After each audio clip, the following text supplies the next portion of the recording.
আলাইকুম সবাইকে। বাইরে প্রচুর বৃষ্টি হচ্ছে। আমি এখন বাবার বাড়িতে আছি। এই বৃষ্টির মধ্যেই কিন্তু আমি রান্না করতেছি মাটির চুলায়। বাইরে বৃষ্টির শব্দ আর এইখানে রান্নার গন্ধ, বেশ দারুণ আবহাওয়াটা। আমি চুলাটা ধরিয়ে দিয়েছি আর একটা কড়াই বসিয়ে দিয়েছি চুলায়। তার মধ্যে পরিমাণ মতো তেল দিয়ে দিয়েছি।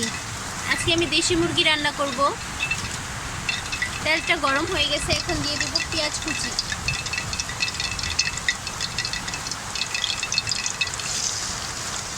মাটির চুলার রান্না আমার খুব পছন্দ।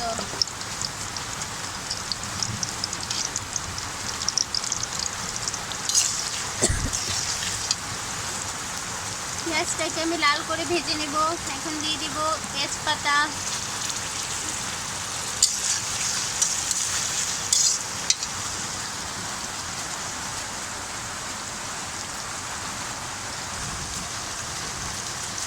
আমাদের বাসার বেশিরভাগ রান্নাই কারেন্টের চুলায় করা হয়। মাটির চুলার রান্না খেতে খুবই মজা হয়।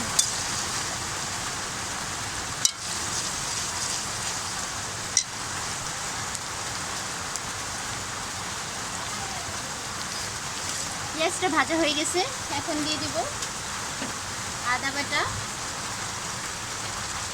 রসুন বাটা। আদা রসুনটাকে তেলের সাথে ভালোভাবে ভেজে নেব।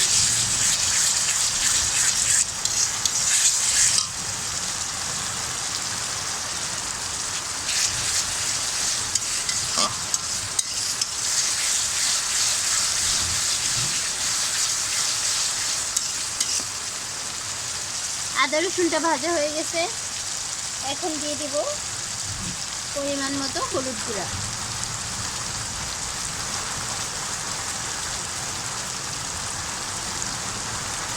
ধনিয়া গুঁড়া, মরিচ গুঁড়া,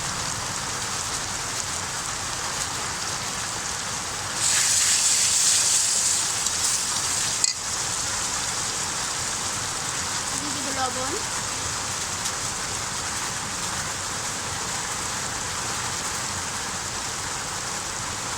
জিরা গুঁড়া। এখন মশলাটাকে ভালোভাবে কষিয়ে নেব।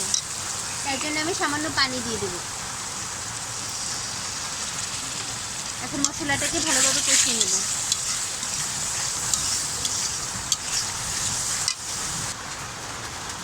দিয়ে দিব গরম মশলা গুঁড়া। এখন সমস্ত মশলাগুলোকে আমি ভালোভাবে কষিয়ে নেব। মশলাটা কষানো হয়ে গেছে, এখন দিয়ে দেব আগে থেকে কেটে ধুয়ে রাখা মুরগিটা। মুরগির মাংসটা আমি দিয়ে দিয়েছি, এখন মশলার সাথে ভালোভাবে মিশিয়ে নেব।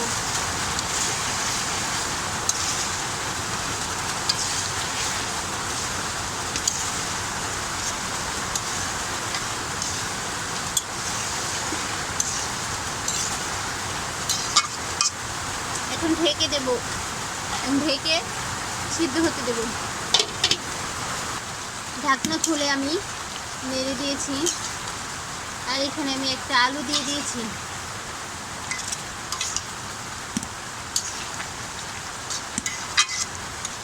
এখন আবার ঢেকে দেব।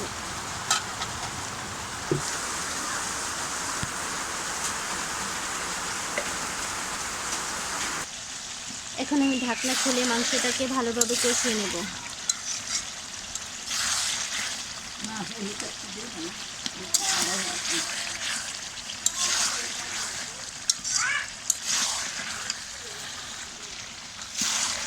মাংসটা যত বেশি কষানো হবে তত বেশি টেস্ট হবে, তাই আমি ভালোভাবে কষিয়ে নিচ্ছি।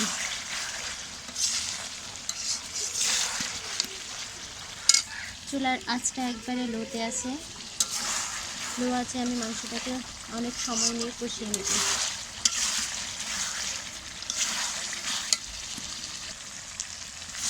মাংসটা কষানো হয়ে গেছে, কষাতে কষাতে মাংসটা সিদ্ধ হয়ে গেছে। এরপর যাই আমি সামান্য পানি দিয়ে দেবো, যেহেতু মাংসটা সিদ্ধ হয়ে গেছে।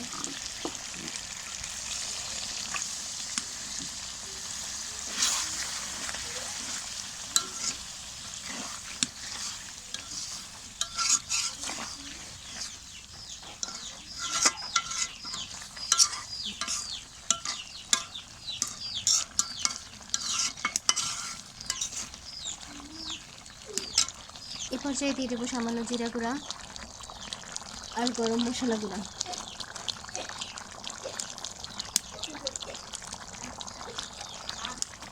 দিয়ে দেবো কাঁচামরিচ।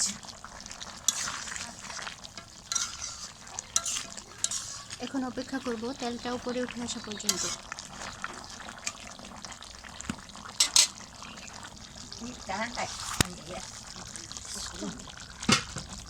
জলটা শুকিয়ে গেছে, এখন আমি চুলা থেকে নামিয়ে দেব।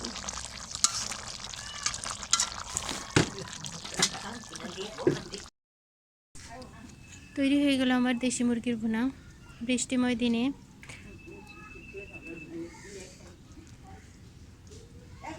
রান্নাটা কেমন হয়েছে সবাই কমেন্ট করে জানাবেন, আর আমার চ্যানেলটাকে সাবস্ক্রাইব করে দেবেন। ধন্যবাদ।